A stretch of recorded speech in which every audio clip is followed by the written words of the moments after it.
Selain Jerambah Ampera, Masjid Agung Plembang sampai ini masih menjadi kebanggaan masyarakat Plembang. Masjid yang dibangun pada tahun 1738 oleh Sultan Mahmud Badarudin I Joyo Wikromo ini menjadi salah satu destinasi wisata religi di kota Plembang. Tidak heran kalau Masjid Agung tersebut ini dibuat jero bentuk miniatur, pecah yang dibuat oleh Christopher warga Skojo ini. Dia membuat miniatur Masjid Agung Plembang dengan bahan cucuk gigi.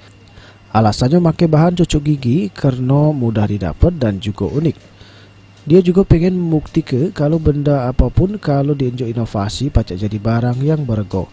Cucuk gigi regonya murah, tapi kalau lah dibuat souvenir regonya pacak nyampe jutaan rupiah.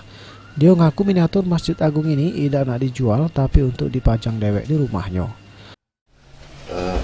Untuk Masjid Agungnya sendiri, ya itu sudah sekitar 25.000 batang tusuk gigi dan itu belum selesai, Pak.